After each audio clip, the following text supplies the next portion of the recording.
করা হয়েছে অশান্তি করার জন্য, বিধাভেদ করার জন্য।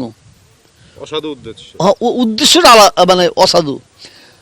যখনই ওই মসজিদে নামাজ পড়াতে দূরের কথা, মসজিদে ভাঙার নির্দেশ হলো, হযরত মুহাম্মদ সাল্লাল্লাহু আলাইহি ওয়াসাল্লাম উনি নির্দেশ দিলেন মসজিদটাকে ভেঙে দেওয়ার জন্য। মসজিদটা ভেঙে দেওয়া হলো। তো আমার হুমায়ুন যদি 100টা মসজিদ করে, আমি যদি 100টা মসজিদ করি, কোনো অসুবিধা নেই, কোনো অসুবিধা নেই। কিন্তু মসজিদকে সামনে রেখে তুমি হিন্দু মুসলমানের মধ্যে ভেদাভেদ ধরাবে, অশান্তি করাবে, মুসলমান ভেদাভেদ ধরাবে, এইটা আমরা মেনে নিতে পারি না। মসজিদ করার দরকার কি আছে? মন্দির করার আর দরকার নাই, মসজিদ করার আর দরকার নাই। এখন যেটা দরকার, আমাদের কোটি কোটি উচ্চশিক্ষায় শিক্ষিত ছেলেমেয়েরা তাহলে জব পাচ্ছে না, চাকরি পাচ্ছে না, তাদের জন্য কিছু করো, তাদের জন্য কিছু করো, হসপিটাল করো, শিক্ষার ব্যবস্থা করো। এই মসজিদকে সামনে রেখে রাজনীতি করে, মন্দিরকে সামনে রেখে রাজনীতি করে চিরস্থায়ীকে লাভবান হতে পারবে না, এটা বলতে পারি। এই যে কর্মসংস্থান নেই বলছেন, সরকার তো ভাতা দিচ্ছে সবাইকেই। একটা জিনিস শুনেন, 1500 2000 টাকা এখন একটা বাচ্চা ছেলে যদি মানে আজকে জ্বর এসে যায়, 3 দিনে শেষ হয়ে যাবে। আমাদের ভাতার দরকার নাই, আমাদের ওই কি বলে বৃদ্ধা দরকার নাই। আমাদের উচ্চশিক্ষায় শিক্ষিত ছেলেমেয়েরা তারা হ্যাপা করছে চাকরির জন্য, তারা চাকরির ব্যবস্থা করুক না। কেন ভাতা দিতে হবে? কেন কন্যাশ্রী দিতে হবে? আসল জায়গাটা হাত দিতে হবে। আজকে আমরা কিছুক্ষণ আগে কথা বলছিলাম আব্বাস সিদ্দিকীর সাথে, সেও প্রায় আপনারই মতো একই কথা বললো যে উন্নয়ন, শিক্ষা, স্বাস্থ্য, চাকরি ইত্যাদি ইত্যাদি।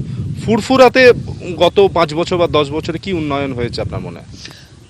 দেখেন, 34 বছর বামফ্রন্ট সরকার ক্ষমতায় ছিল।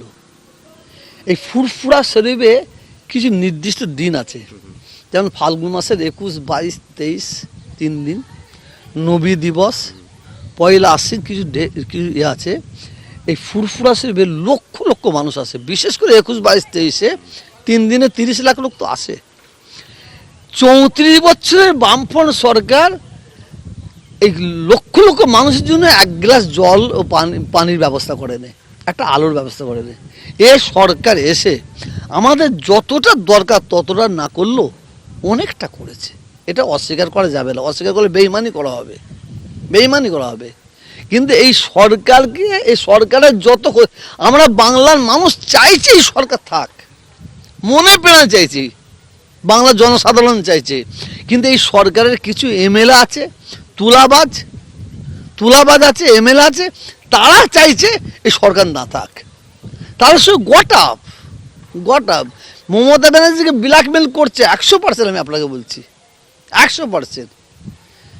এখন তো আমরা চাইছি মানুষ দেখে মানে টিকিট দেওয়া হোক, যে মানুষের সত্যি করবে। এখন তো টিকিট পেতে গেলে অর্থ দিলেই টিকিট পাওয়া যাচ্ছে, অর্থ দিলেই টিকিট পাওয়া যাচ্ছে।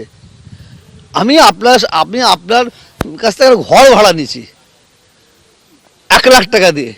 তা আমি যখন ঘর ভাড়া নিয়ে আমি দোকান করেছি, আমি মালের দাম কি কম দেবো?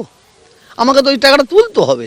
অতএব যারা এমএলএ হচ্ছে তারা কোটি কোটি টাকা দিয়ে, শুধু তৃণমূল সব দলেরই কোটি কোটি টাকা দিয়ে এমএলএ হচ্ছে। তারা এমএলএ জিতার পরেই তো তারা অত্যাচার জুলুম করবে। কাকে টাকা দিচ্ছে তারা? তার মেন জায়গায় দিচ্ছে, দিয়ে তারা টিকিট দিচ্ছে। টিকিটটা নেওয়ার পরে জিতার পরে তারা তো সেই টাকা তুলতে গেলেই মানুষের প্রতি অত্যাচার করতে হবে, জুলুম করতে হবে, তুলাবাজি করতে হবে। তাহলে আমরা এই লোক চাই না। আমরা সৎ লোক চেয়েছি, ভালো লোক চেয়েছি। কিন্তু সৎ লোকের অভাব তো কম। এই দলে সৎ লোক নাই বললে আমি মিথ্যে বলা হবে। আমি কাল আমার সাথে দেখা হলো বিজয় উপাধ্যায়, নিঃসন্দেহ সৎ লোক। জাকির হোসেন নিঃসন্দেহ সৎ লোক। এদিকে ওই বিদেশ বলে একজনকে দিয়েছে, নিঃসন্দেহ সৎ লোক। হ্যাঁ, এখানে টিঙ্কাই বলে একজনকে দিয়েছে, নিঃসন্দেহ ভালো মানুষগুলোকে আমরা চাইছি। আমরা তুলাবাজগুলোকে চাইছি না। একটা এমএলএ রুগা হাড়, সে এমএলএ হওয়ার পরেই সে কী কেন মোটা হচ্ছে, তার পেটটা কী কেন উঁচু হচ্ছে, কত বোঝাচ্ছেন না? এটা মানুষ বুঝতে পারছে। সবচেয়ে বড় জিনিস, যেখানে টাকা দিয়ে প্রার্থী করা হবে সে প্রার্থীরা সে টাকা তুলবে, আর সে টাকা তুলতে গেলেই অত্যাচার হবে, জুলুম হবে। তাহলে এবারের লড়াই কি আপনাদের করাপশনের বিরুদ্ধে বলছেন? অবশ্যই আমরা সরকারের বিরুদ্ধে নয়। আর আপনি আব্বাসের কথা বলছেন, ও আব্বাসের রাজনীতি করে, ওর কথা বলে, ওর ও ও আব্বাসের ভাষা কথা ঠিক করতে বলুন। ও কাকে কিভাবে কি আক্রমণ করছে ও নিজেই জানে না, ও নিজেরটা বোঝে, আর কিছু বোঝে না। আমরা কিন্তু মানুষের জন্য কথা বলি। ও যতই মানুষের জন্য কথা বলছে, কিন্তু লাস্টে কিন্তু ওর নিজের থালের দিকে লক্ষ্য রাখবে। আমাদের কিছু চা পাওয়ার নেই। এবারে যা পরিস্থিতি, যা আমি মানে সারা বাংলায় ঘুরে দেখছি, এই সরকারের যতটা ক্ষতি